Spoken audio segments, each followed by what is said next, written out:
In early January 1977, in a parking area adjacent to the American Embassy compound on Tchaikovsky Street in Moscow, a man in his late 40s walked with measured purpose through a light snowfall toward a row of vehicles bearing United States diplomatic license plates.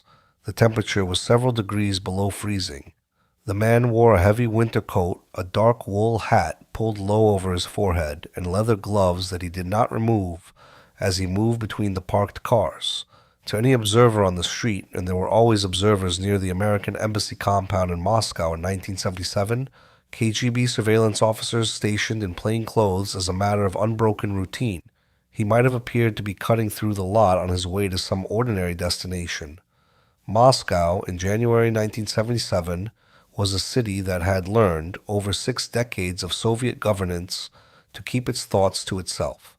The apartment blocks that stretched across the city's residential districts were full of people who had grown up understanding that certain things were not said aloud, that certain subjects were not raised in company, and that the distance between a private conviction and a public expression of it was not merely a matter of social convention but of survival.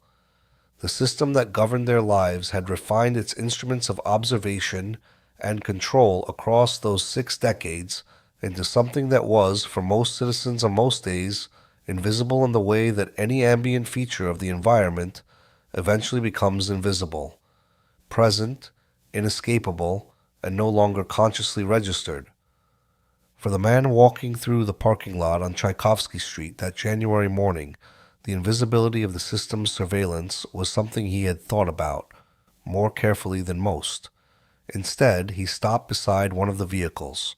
He reached into his coat pocket, withdrew a small folded piece of paper, and slid it beneath the windshield wiper of the car.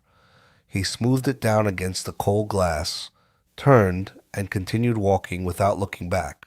The man's name was Adolf Tolkachev. He was 49 years old. He would turn 50 the following morning.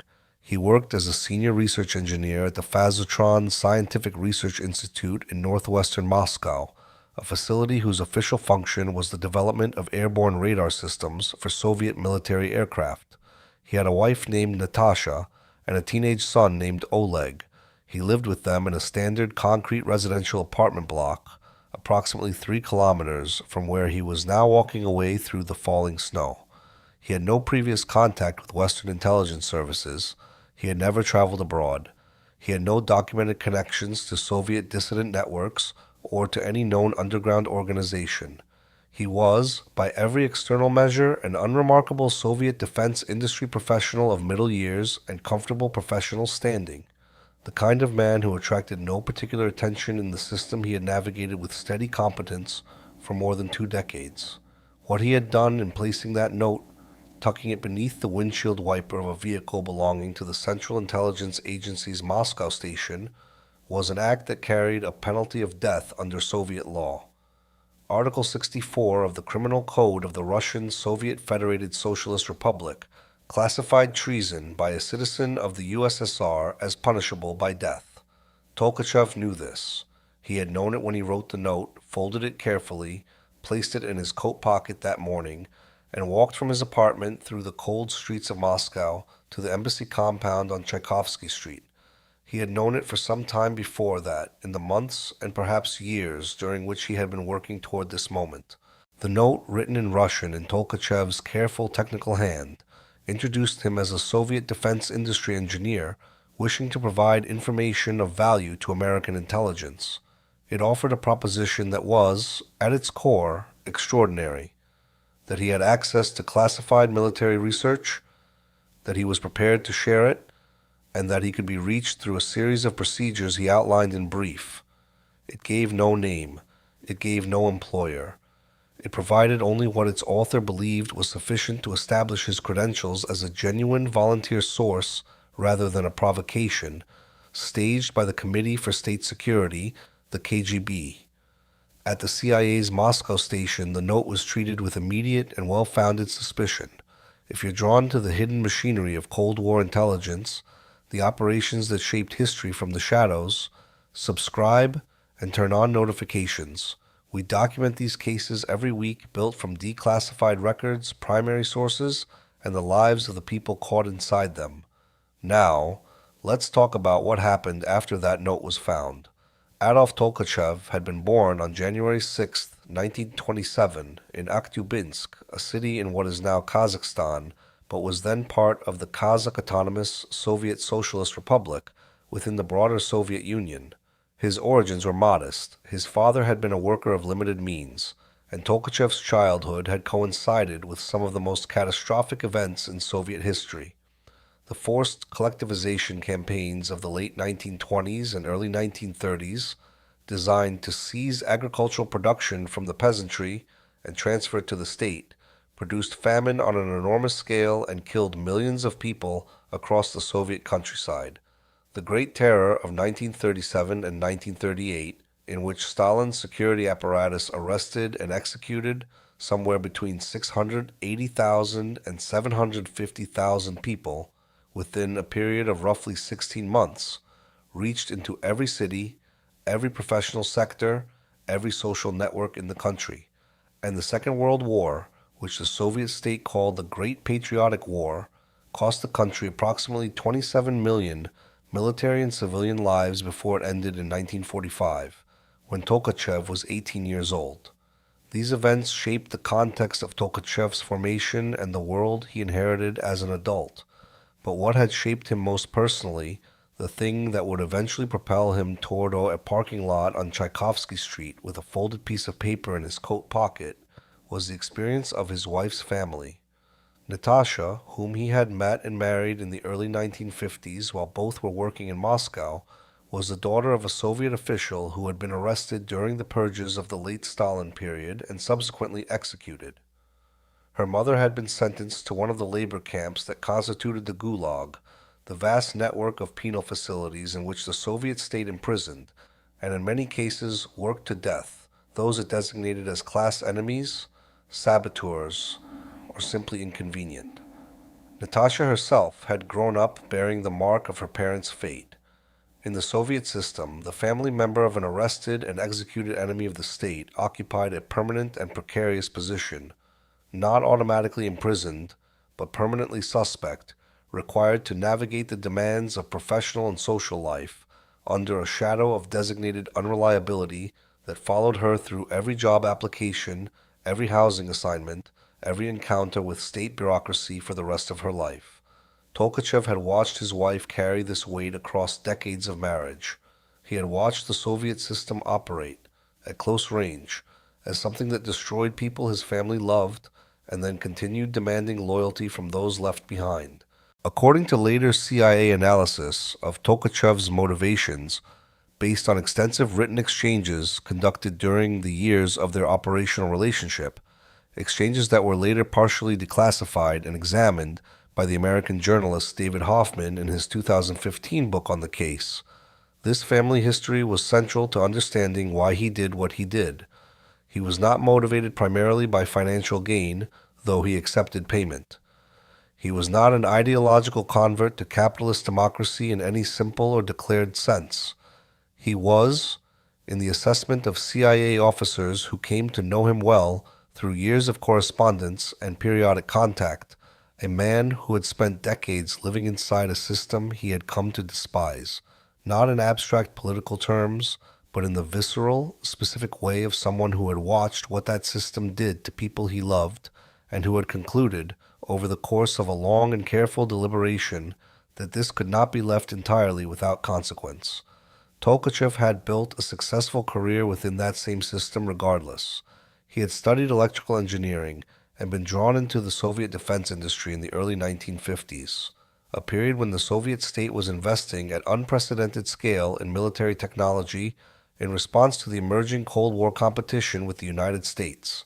The arms race between the two superpowers was in those years producing enormous demand for engineers and scientists willing to work on classified defense projects, and Tolkachev had the technical aptitude and the professional discipline to advance steadily within that world. He had eventually found his way to the Phazotron Scientific Research Institute, which occupied a substantial facility in northwestern Moscow and employed thousands of engineers and scientists engaged in one of the most consequential technological competitions of the Cold War, the development of airborne radar systems for Soviet combat aircraft. The Phazotron Institute was not a place that most Muscovites knew by name, and it was not intended to be. Like most Soviet defense research facilities, it operated under the combination of bureaucratic obscurity and physical security that the Soviet state used to protect its most sensitive technological work.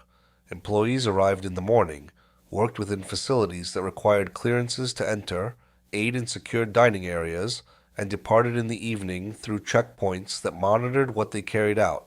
The classified documents that filled the Institute's locked filing cabinets and restricted archives represented in aggregate the accumulated technical knowledge of the Soviet Union's most advanced radar engineering programs, knowledge that Western intelligence services had spent years and considerable resources trying to understand, with limited success. By the mid-1970s, Tolkachev had risen to a senior position within Phazotron's research hierarchy. His work gave him access to classified information about multiple generations of Soviet airborne radar technology, the systems that allowed MiG fighters to detect, track, and engage aerial targets at range. He had also, through the normal accumulation of professional clearances and institutional responsibilities over 2 decades of steady advancement, gained access to a wider range of classified projects than his specific job description might suggest. He had the kind of deep, technical, and institutional knowledge that intelligence agencies classified as exceptionally valuable, not merely facts about individual systems, but an engineer's understanding of how those systems functioned at the component level, what their design parameters were, what their operational limitations were, what they were intended to defeat, and what might render them ineffective. The physical routine of his professional life at Phazotron was, to outside appearances, entirely unremarkable. He arrived each morning at a facility where clearances were checked at the entrance, and where classified materials were stored in locked areas accessible only to authorized personnel. He worked at his drafting table and his desk, consulted with colleagues, attended the design reviews and technical meetings that structured a senior engineer's working day. He ate lunch in the Institute's canteen or at his desk. He departed in the evening, passing again through the security checkpoints that monitored what employees carried out of the building. His performance evaluations, by all available evidence, reflected the work of a competent and valued engineer who had spent his career in service of the Institute's mission. Nothing about him, to the people who worked alongside him every day, suggested that he had spent years building, toward the moment when he placed a note on an American embassy vehicle in a Moscow parking lot and walked away through the snow. This was what he had offered, in the cold of a January morning, to the CIA. What he had not fully calculated was how long it would take for the CIA to respond, or whether it would respond at all. The Moscow station of the Central Intelligence Agency operated in the late 1970s under conditions that made rapidly developed or spontaneous recruitment operations extraordinarily difficult. KGB surveillance of CIA officers in the Soviet capital was intensive, technically sophisticated, and backed by essentially unlimited resources.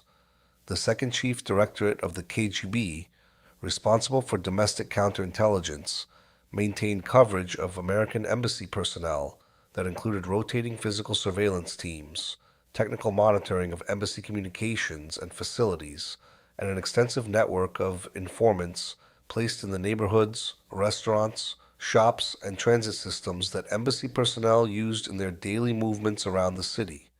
When Tolkachev's first note arrived through the windshield of the embassy vehicle, it was classified within the station as a probable provocation, the standard term for a staged approach designed either to identify and compromise CIA officers, to test their response protocols, or to introduce disinformation into American intelligence channels through a false source. This assessment was not unreasonable.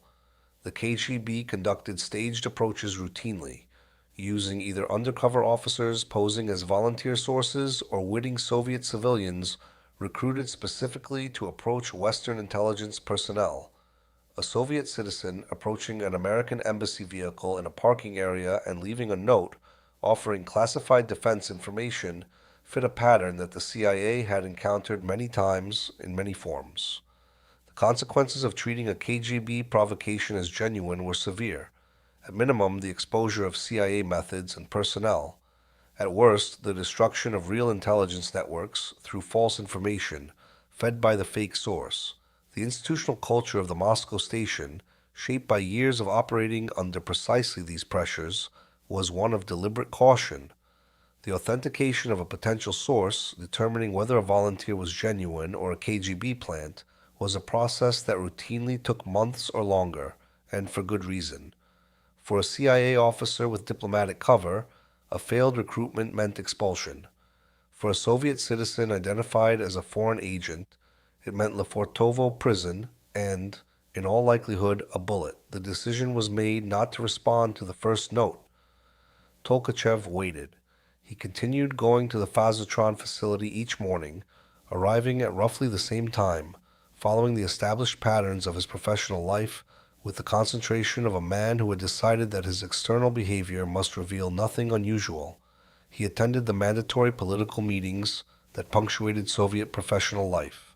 He fulfilled his research responsibilities. He participated in the social routines of the institute, the shared lunches, the professional discussions in the corridors, the occasional evening functions, with whatever degree of engagement such routines required. He returned in the evenings to the apartment where Natasha and Oleg lived, ate dinner, read, spent time with his family, and in the particular privacy of his own mind continued his deliberation about what to do next. The months passed. The first contact had produced nothing visible. The note, if the CIA had received it at all, had apparently not prompted any response.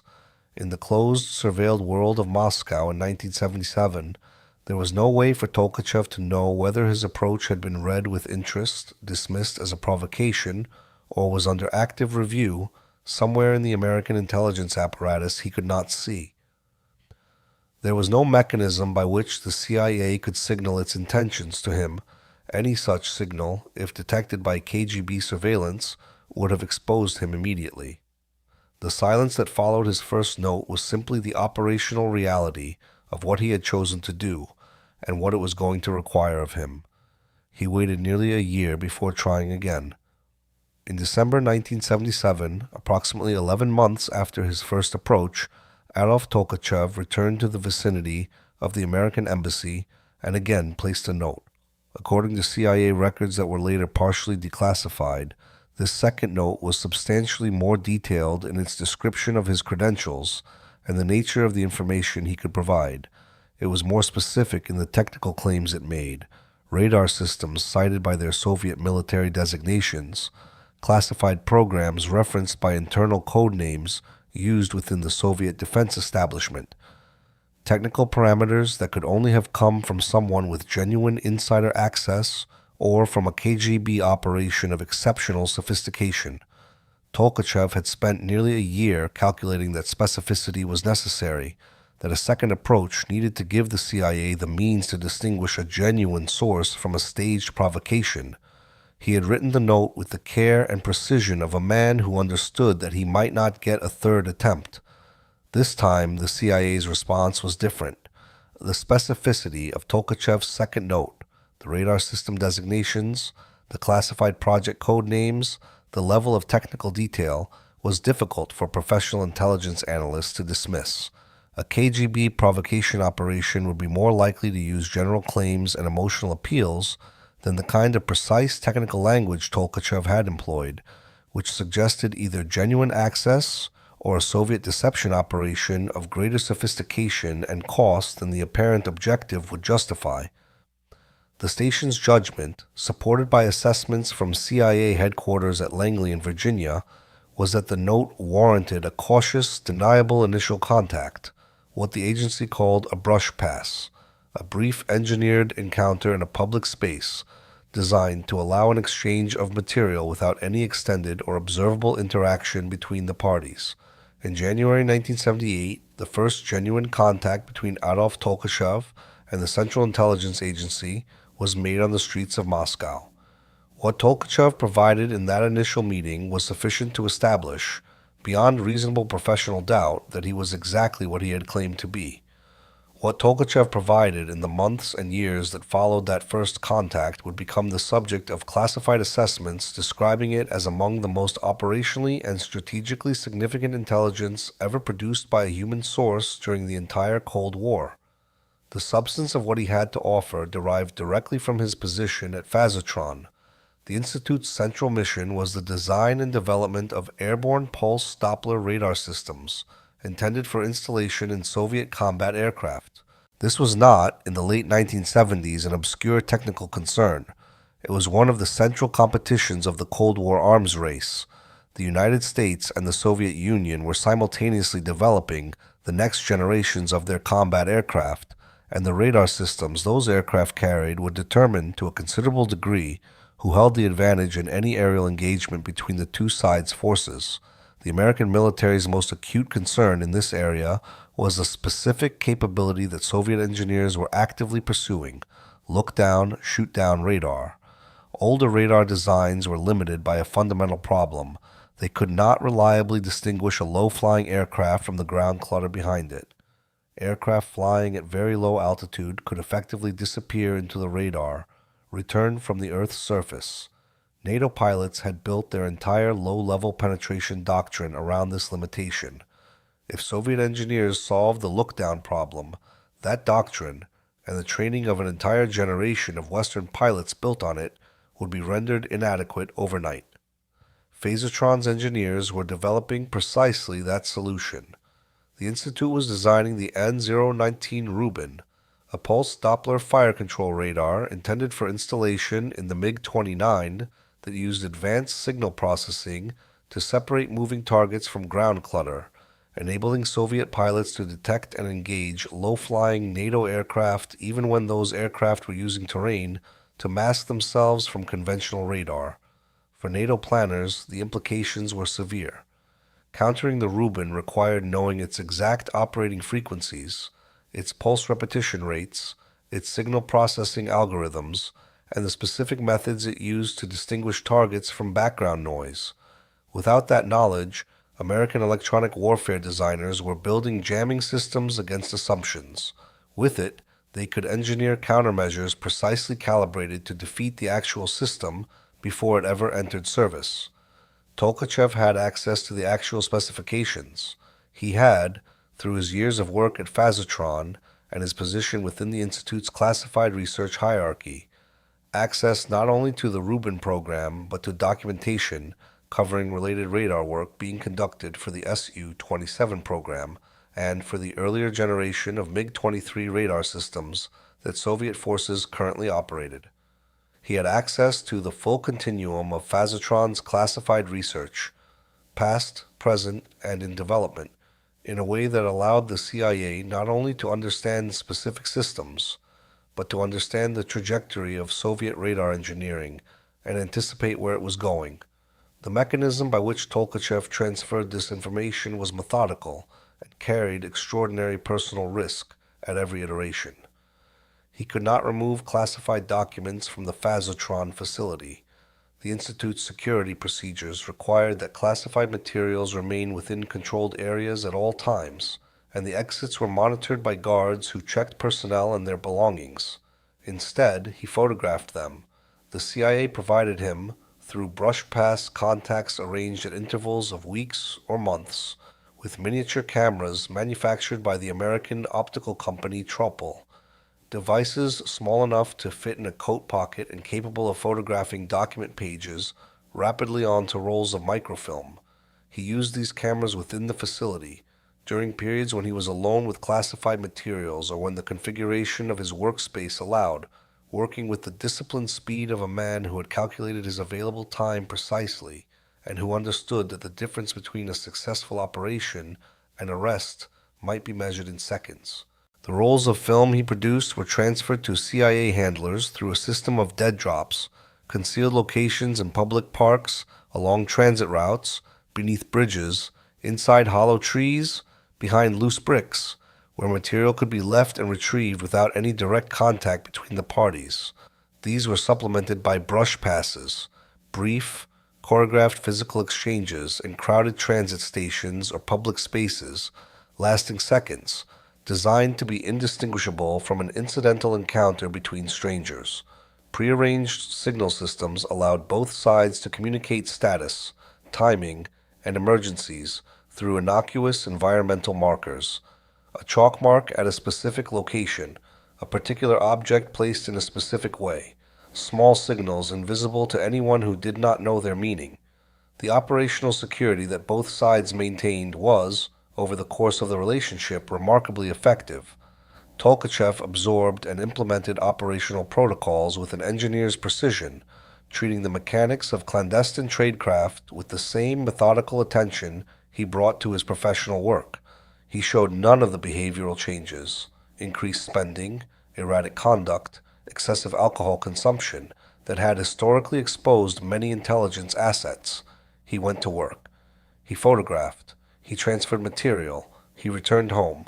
He maintained, to all visible appearances, the entirely unremarkable life of a successful Soviet defense industry engineer approaching and then passing through his 50s. Between 1978 and 1985, Adolf Tolkachev provided the CIA with intelligence, covering more than 24 classified Soviet defense research programs. The specific materials documented in what he provided included multiple generations of airborne radar design specifications, missile guidance system parameters, and electronic countermeasures, technology of multiple types. According to CIA damage assessments that were partially declassified in subsequent decades, the value of the intelligence Tolkachev provided, expressed in terms of American research and development costs that became unnecessary because his information answered questions that would otherwise have required years of expensive and uncertain technical investigation, was estimated at approximately $2 billion.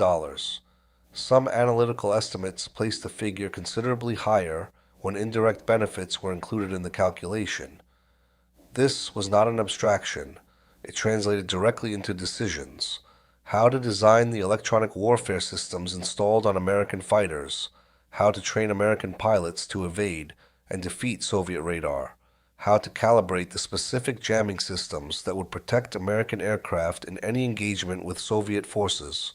The intelligence allowed American defense planners to make resource allocation decisions with a degree of certainty about the Soviet threat that would otherwise have been unavailable to them at any price.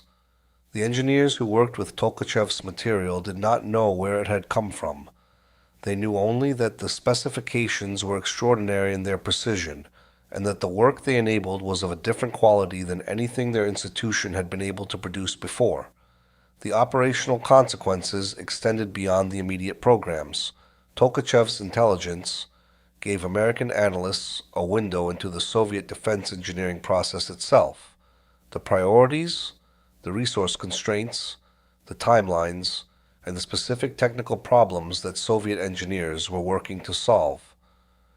This meta-level understanding allowed American planners not only to counter specific systems, but to anticipate the direction of Soviet development, to identify where the Soviet program was advancing quickly and where it was stalled, and to make informed judgments about which American research programs were addressing real threats and which were responding to exaggerated assessments. In intelligence terms, that kind of systematic understanding of an adversary's capabilities and trajectory was rarer and more valuable than any single technical specification.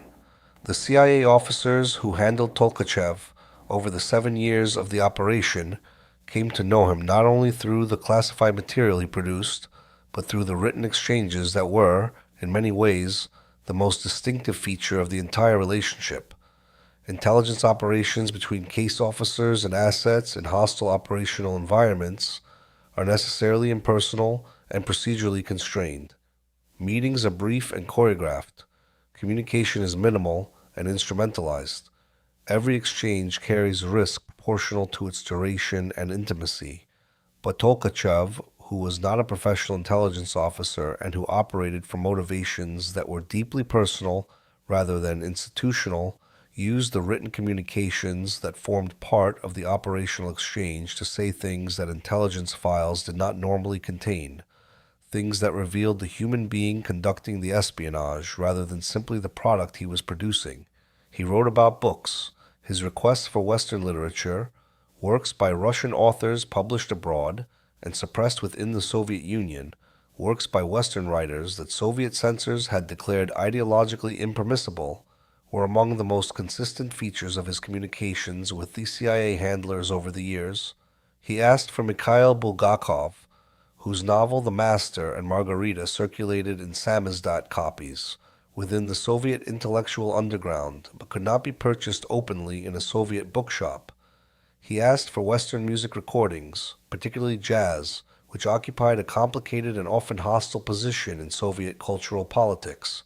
The music of a capitalist society associated with decadence and ideological contamination, and for precisely those reasons intensely desirable to people who found Soviet cultural life suffocating. He wrote about his son, Oleg Tolkachev, born in the late 1950s and navigating his own young adulthood in Moscow by the early 1980s, was the subject of several of his father's requests, books and music recordings, and other Western cultural products that the CIA's operational channels could deliver in ways that the Soviet distribution system could not. There was something in these requests that the CIA officers who read them recognized as parental love expressed in the only terms available to a man conducting a clandestine operation in one of the most surveilled cities on Earth. He could not give his son freedom of movement or freedom of thought in any direct sense. He could occasionally give him a book or a recording that the state had decided he should not have. He wrote in passages that CIA handlers described as unusually candid for an operational source about why he was doing what he was doing, not the simple rationale that an intelligence officer might offer as professional cover for his activities, but something more personal and less convenient. His conviction that a system capable of what the Soviet state had done to Natasha's family and to millions of others like them did not deserve the protection of his silence or the continued contribution of his professional expertise. He was not, in his own accounting, a traitor. He was someone who had decided, after a deliberation that had apparently extended over years, to act on beliefs he had long held in a way that had actual consequences rather than merely private significance. The CIA officers who handled Tolkachev over the operation's duration, John Gilsher in the early years, David Rolfe in the later period, and others in between, were men of professional training and institutional discipline who were also capable of recognizing that they were engaged in a relationship with a human being of uncommon conviction and unusual courage, and that this recognition imposed on them obligations that went beyond the operational requirements of any intelligence program. These were obligations that the CIA would, through failures entirely outside the handler's control, ultimately be unable to honor.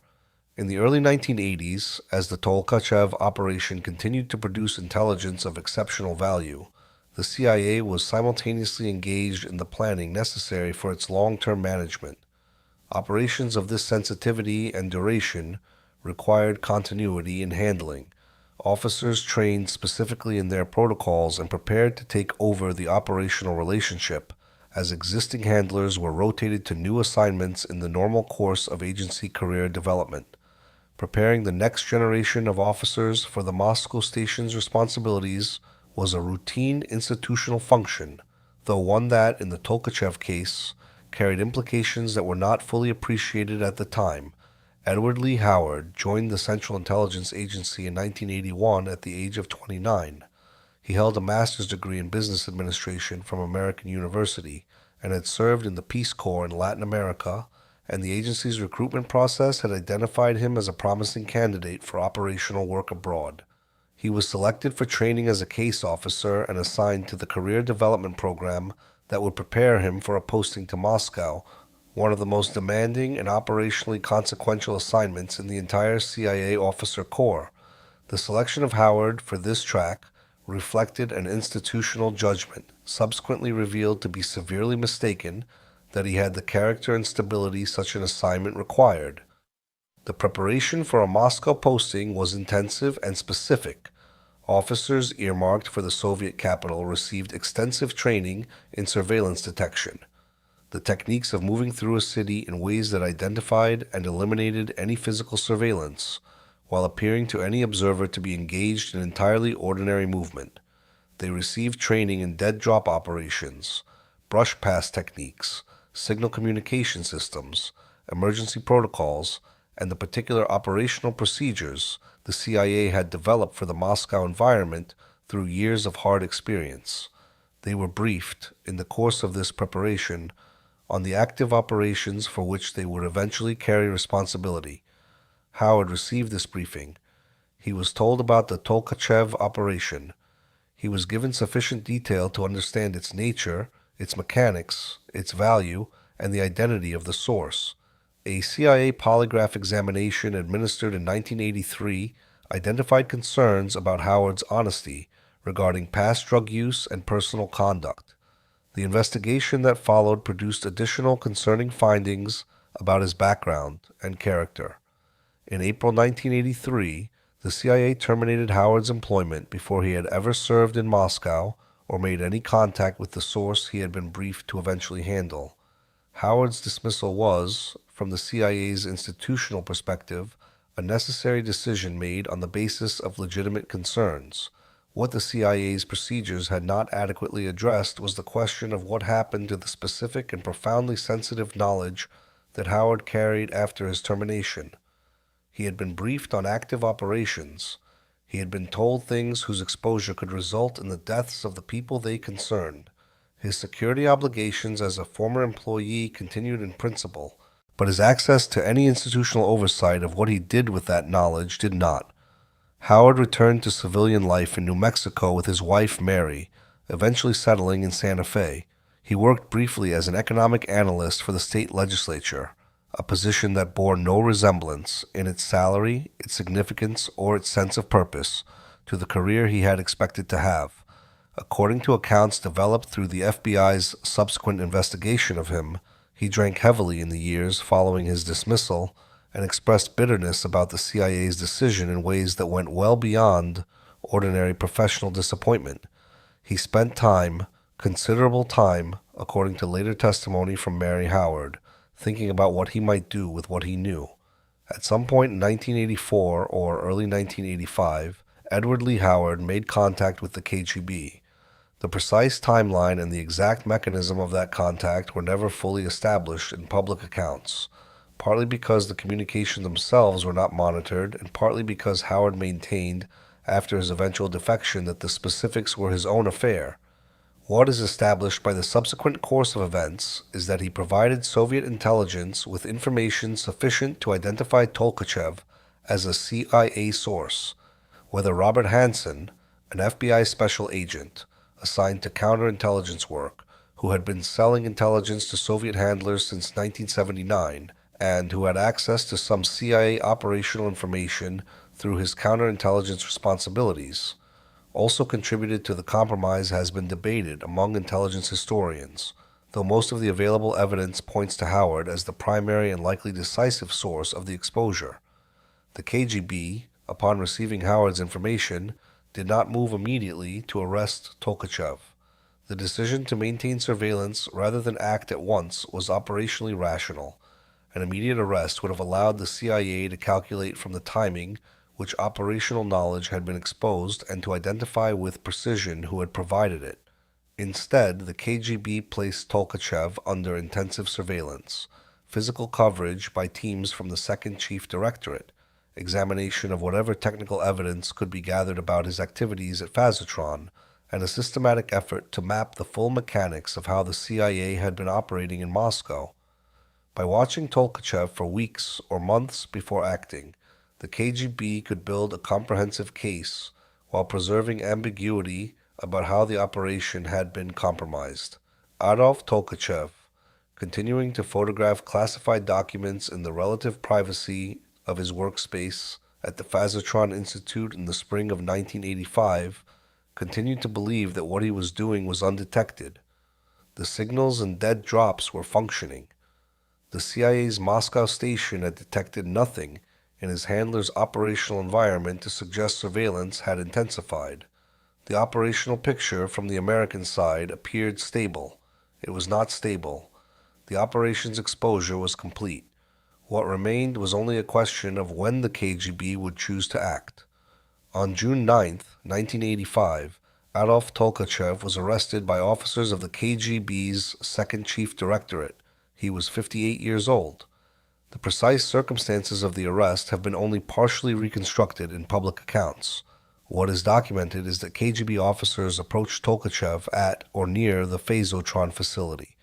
The confrontation, according to the accounts that have emerged, was brief and did not involve the kind of physical resistance or flight attempt that might have characterized the arrest of someone who had not, over 7 years of espionage, always understood that this was the possible endpoint. Tolkachev was taken directly to Lefortovo prison, the facility on the eastern side of Moscow that the KGB maintained for the detention of those accused of political and security offenses, a place whose reputation was understood by any Soviet citizen with any awareness of how the system worked. The CIA's Moscow station learned of the arrest not through any formal notification. The KGB did not communicate such things to its adversaries, but through the failure of established contact signals. Tolkachev's side of the operational exchange went silent. Dead drops that should have been serviced were not serviced. Signal marks that should have appeared at designated locations did not appear. The station, recognizing what the pattern of absences meant, reported to Langley that the operation had been compromised. 4 days later, on June 13, 1985, the CIA officer most recently serving as Tolkachev's handler, Paul Stambaugh, was arrested by KGB officers while attempting to service an active dead drop location in Moscow. Stambaugh held diplomatic credentials as an accredited member of the United States Embassy staff, which meant he could not be prosecuted under Soviet law, regardless of what was found in his possession. He was expelled from the Soviet Union and returned to Washington, D.C. His arrest in the act of servicing the dead drop location confirmed, if any confirmation was still needed, that the operation's exposure was complete and that the KGB understood precisely what it had found and how the operational system had been functioning. At Lefortovo, extended interrogation sessions conducted over weeks by KGB investigators worked to establish the full scope of Tolkachev's espionage activities across the 7 years of his involvement with the CIA. The interrogation logs from these sessions have never been made public, and the detailed findings of the KGB's investigation remain classified within Russian Security Service archives. What is established is that by the time the investigation was concluded and the case prepared for prosecution, the evidence against Tolkachev was comprehensive. The volume and nature of the classified material he had photographed and transferred over 7 years made the core facts of the espionage straightforward to establish once the investigation was underway. The Soviet state's response moved through its legal system with the speed that always characterized high-stakes security cases. Tolkachev was tried in 1986 before a military tribunal. The proceedings were closed. The Soviet judicial system did not conduct public trials in espionage cases, and the concept of a contested outcome before such a tribunal was not an operational reality. The evidence against him was comprehensive. The charge was high treason, and the penalty prescribed by Soviet law for treason of this nature and duration was death.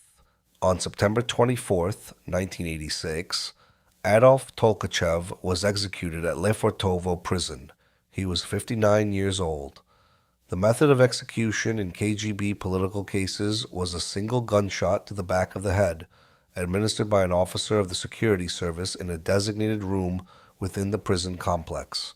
The execution was not publicly announced by Soviet authorities and was not confirmed in any official communication at the time. The family was notified separately through a different channel in the manner the Soviet system had long used to deliver such notifications to relatives of the condemned. Natasha Tolkacheva was informed of her husband's arrest in the days following June 9, 1985. The KGB's standard procedure in espionage cases was to interrogate family members to establish what knowledge they might have had of the suspect's activities, to determine whether the espionage had been a solo operation or whether others in the household had been complicit. According to accounts that have emerged from former Soviet officials and from investigative reporting conducted after the case became partially public, Natasha maintained throughout her interrogation that she had had no knowledge of her husband's espionage activities, that she had been entirely unaware of what he was doing during the 7 years the CIA operation was active. The CIA's own assessment of Tolkachev's operational security, reflected in documents that were later partially declassified, was consistent with Natasha's account. The analysis concluded that Tolkachev had maintained strict compartmentalization within his own household, that the person nearest to him in the world had not known what he was doing. Whether Natasha had harbored suspicions she had not expressed, whether there had been moments of uncertainty or unasked questions in the long routines of their shared domestic life, the unexplained absences, the moods that did not fully correspond to their apparent causes, the small gaps in the texture of a husband's life that a wife of 3 decades might notice without being able to name, is not documented in any available source. The private experience of a woman watching a man who carried a secret of that magnitude remained, by her own choice in the decades that followed, entirely private. The material consequences for Natasha were immediate and severe. The apartment in which the family had lived, the standard Soviet residential allocation that represented the physical foundation of their domestic life, was reclaimed by the state, which was standard practice in the Soviet Union when the head of a household was convicted of a political crime. Employment prospects were sharply constrained for the wife of a man executed for treason against the state. The social networks that had accumulated over decades of professional life at Phazotron and in the residential community in which they had lived dissolved with the particular efficiency that always accompanied a treason conviction in the Soviet system. People who had been colleagues and neighbors for years, who had shared meals and professional discussions and the ordinary social commerce of Soviet professional life, found reasons to maintain distance from a woman whose husband had been shot for betraying the state. The social isolation was not imposed by explicit decree. It rarely needed to be. It was accomplished by the accumulated individual decisions of people who understood the consequences of association. Natasha Tolkacheva had grown up in a family that the Soviet system had already destroyed once. Her father had been taken and executed. Her mother had been sent to the camps. She had built, over the course of her marriage and her professional life, a stability that represented an extraordinary achievement given those origins: a home, a career, a son, a life that had the surface of normalcy even if its foundations rested on the memory of what the system could do. She now found that stability destroyed for a second time, and this time it was destroyed not by the arbitrary violence of a state turning on people it had no rational reason to target, but by the choices of a man she had loved and trusted across 30 years of marriage, choices made in secret, choices whose implications she had not been permitted to understand or contest or influence in any way. Oleg Tolkachev was in his late 20s at the time of his father's arrest. He had grown up in a household where, if subsequent CIA assessments were accurate, the full scope of his father's espionage activities had been entirely concealed from him.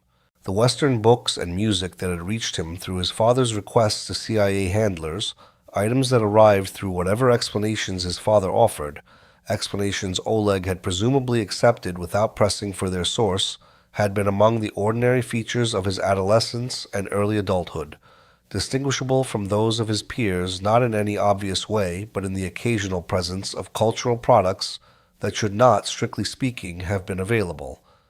After his father's arrest, Oleg faced the range of consequences that the Soviet system reliably imposed on close family members of those convicted of crimes against the state. Employment in any field that required security clearances or access to sensitive information was closed to him. Travel was restricted. The informal discrimination that followed a treason conviction in his family shaped his professional and social prospects in ways that were rarely made explicit in any single decision, but were consistently effective in aggregate. He was in his late 20s when his father was arrested and approaching 30 when his father was executed, old enough to understand what had happened, but young enough that the consequences would shape the entire trajectory of what remained of his working life. The specific shape of the life he built after 1985 is not documented in any public account. He remained, by choice or by circumstance, outside the recorded history of the case he had not chosen to be part of. The long-term experience of both Natasha and Oleg Tolkachev in the years following the arrest, through the remaining years of the Soviet period, through the extraordinary and largely unanticipated transformation of 1991, when the Soviet state collapsed and its successor institutions were reorganized under different names and different rhetorical frameworks, and into the decades of post-Soviet Russian life that followed, is not documented in any public source with sufficient detail to allow a complete account. Both declined contact with Western journalists and researchers, and neither appears in the public record with any extended statement about their experience of what had happened to their family.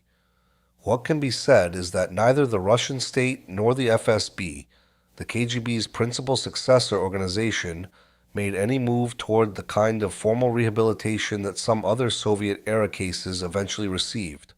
From the Russian government's perspective, Adolf Tolkachev remained what the KGB had declared him, a traitor who had betrayed his country for personal gain, justly prosecuted, justly punished. The CIA's acknowledgement of Tolkachev's contribution was extended through the mechanisms available to a clandestine service, classified commendations, internal assessments, and institutional memory that were invisible to everyone outside the agency's own records.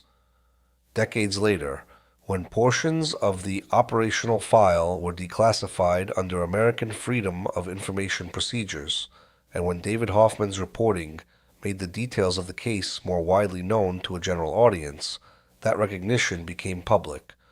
It was extended to a man who had been dead for more than 2 decades, in a form that had no mechanism for reaching the people who had borne the most direct consequences of what he did.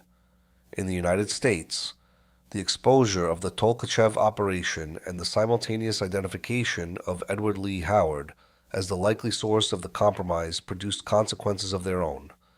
The FBI opened an investigation into Howard in the summer of 1985, following the CIA's assessment of the probable cause of the Moscow station's operational losses. Howard was placed under surveillance by FBI agents maintaining rotating coverage of his movements in and around Santa Fe.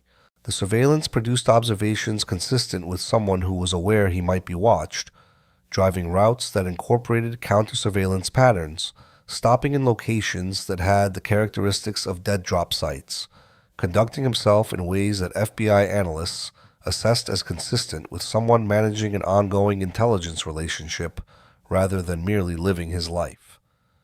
On September 19, 1985, the FBI moved to arrest Howard at his residence. The operation failed.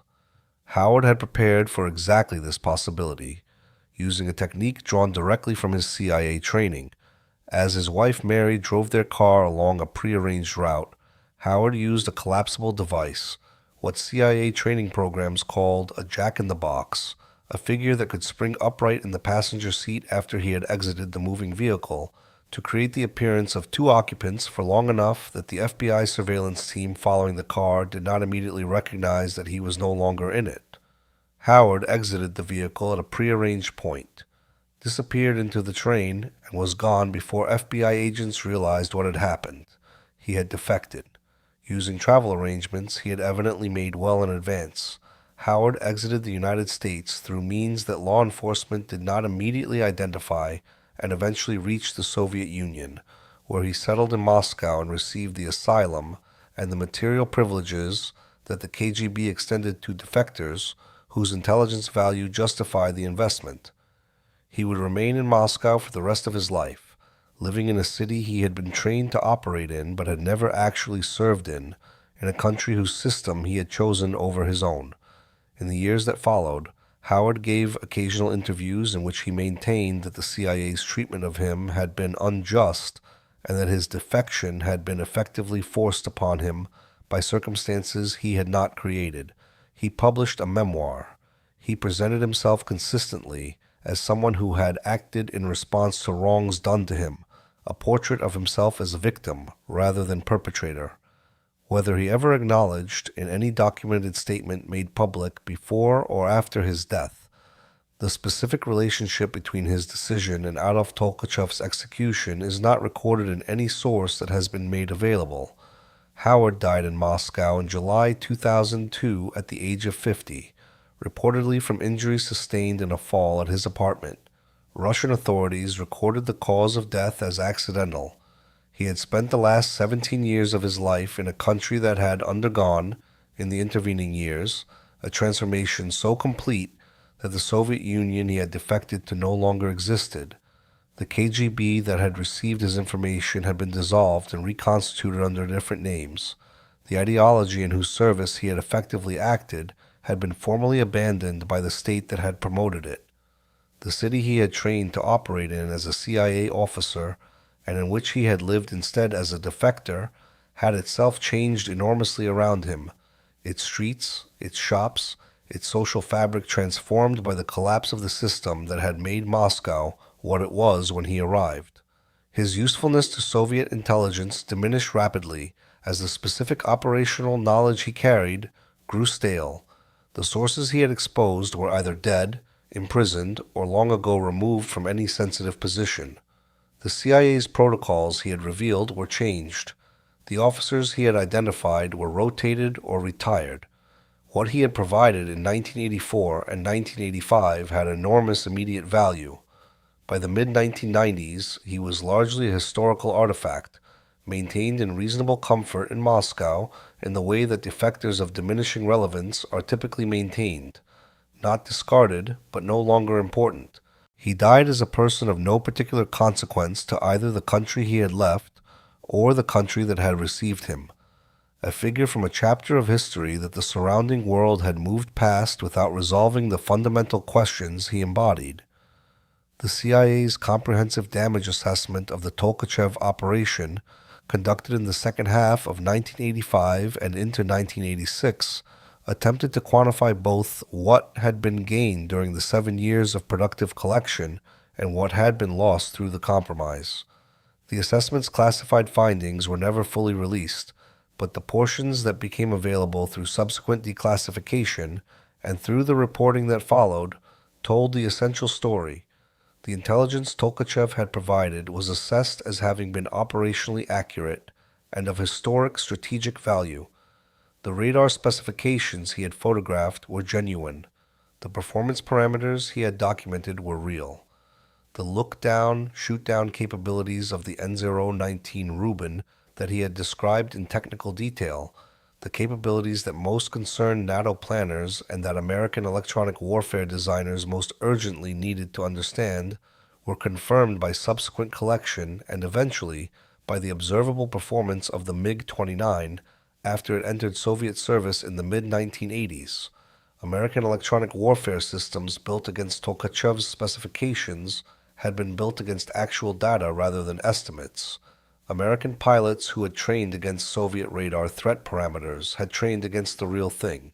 The decisions made on the basis of his intelligence were, by the subsequent development of events, validated in full. The damage from the compromise was, correspondingly, significant.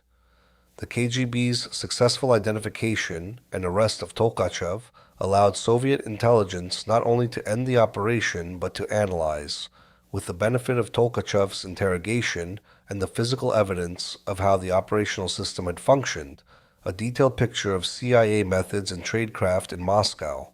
This analysis informed Soviet counterintelligence efforts in the years that followed and contributed to a period of considerable difficulty for CIA operations in the Soviet capital. Several additional American intelligence efforts inside the Soviet Union were disrupted or compromised in the late 1980s, and while multiple factors contributed to those losses, the period of expanded Soviet insight into CIA Moscow station operations that followed the Tolkachev case was among them. The procedural consequences within the CIA were significant. Following the exposure of the Howard case and its role in Tolkachev's compromise, the agency instituted formal review requirements mandating that the counterintelligence staff assess and document what specific operational knowledge was held by any officer being terminated before the dismissal was processed and the officer's institutional relationship was severed. It was the kind of procedural reform whose logic is entirely obvious in retrospect and whose cost had already been paid in full by someone who would never know what had been done in response.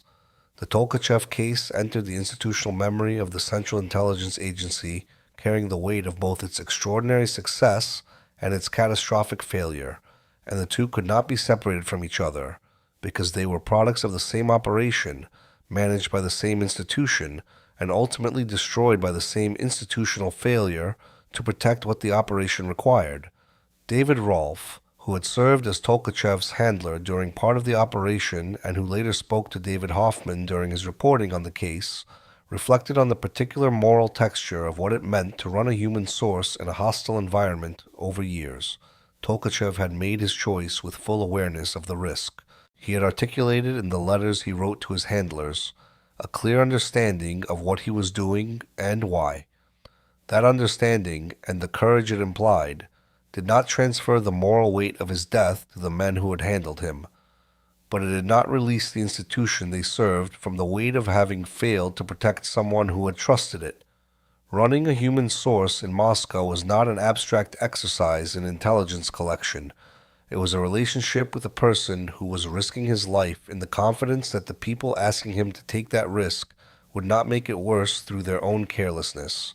In the Tolkachev case, that confidence was not honored. The question that the Tolkachev case raises, the question it shares with every espionage case in which human beings become instruments of competition between national intelligence services, is what moral meaning is available in it, and where responsibility actually resides. Tolkachev made his choice freely. He was not coerced. He was not deceived about the nature of what he was doing. He was a man of 49 years who had deliberated about the choice across a long period before making it, and who then made it with his eyes open.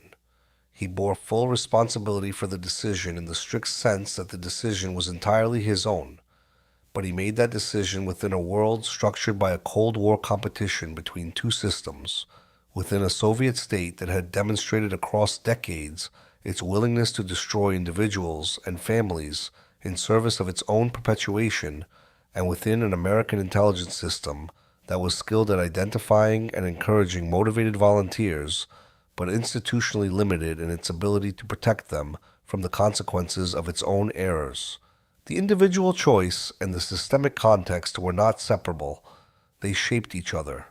Tolkachev's choice was his own. The conditions that made it feel necessary, justified, and achievable were not. What made Tolkachev's case unusual? What distinguished it from the many Cold War espionage cases driven by financial desperation, sexual compromise, or ideological recruitment was the quality and duration of his deliberation. He had thought about this for years before acting. He had considered the risk and accepted it, not in a moment of weakness or opportunism, but as the outcome of a sustained moral reckoning.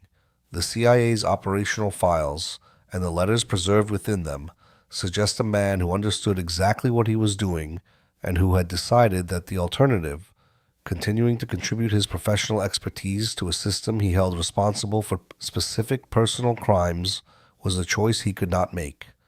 That clarity did not protect him, but it meant that when the end came, it came to someone who had walked toward it rather than stumbled into it. Natasha Tolkacheva and Oleg Tolkachev bore consequences they had not chosen, for decisions they had not made, within systems they could not influence. The Soviet system that stripped Natasha of her apartment, constrained Oleg's career, and isolated them both from the social world they had inhabited was not responding to anything they had done. It was punishing them for what Adolf had done, because the system required punishment to extend outward from the convicted individual to those nearest to him. This was not an accident of the system. It was one of the system's deliberate instruments, a mechanism for ensuring that the costs of defiance were distributed broadly enough to deter anyone who might otherwise consider following the same path. Adolf Tolkachev was 49 years old by a single day when he tucked that note beneath the windshield wiper in the Moscow snow. He was 58 years old when the KGB arrested him at Phazotron. He was 59 years old when a KGB officer administered the execution in a room at Lefortovo prison, and his body was disposed of in the manner the state reserved for those it had classified as enemies. Between those moments, he had given the United States military intelligence that its own analysts valued at approximately $2 billion. He had provided information that shaped the design of American air combat systems and electronic warfare capabilities for a generation of aircraft and pilots. He had done so with a discipline and consistency that his CIE handlers described in their operational assessments as exemplary. He had written letters, preserved in the CIA's partially declassified operational files, and examined by Hoffman in his reporting, in which he tried to explain, in the space that operational necessity allowed, across years of a relationship that was real and strange, and unlike anything else either party had experienced, why a Soviet engineer 1 day short of his 50th birthday had made the choice he made in that parking lot. The note is long gone. The Phazotron Institute still exists in some form, conducting work in an industry transformed by the decades that followed. The American fighters whose electronic warfare systems were informed by Tolkachev's intelligence have been retired or reconfigured as military technology, advanced beyond what either side in 1977 could have anticipated. The specific advantages his espionage helped create have been superseded by systems addressing threats that did not exist when he was alive. What is not superseded, and what the passage of time does not reduce to abstraction, is this. Natasha Tolkacheva and Oleg Tolkachev declined, across all the decades that followed the arrest and the execution and the collapse of the state that carried them out. Every documented request to speak publicly about what Adolf's choice had cost them. Whether they found in his reasons any comfort proportionate to the price he made them pay is not recorded anywhere in the available documents. The silence they kept, year after year, across the transformation of the entire world they had lived in, may be the most complete answer to that question the record is ever going to provide.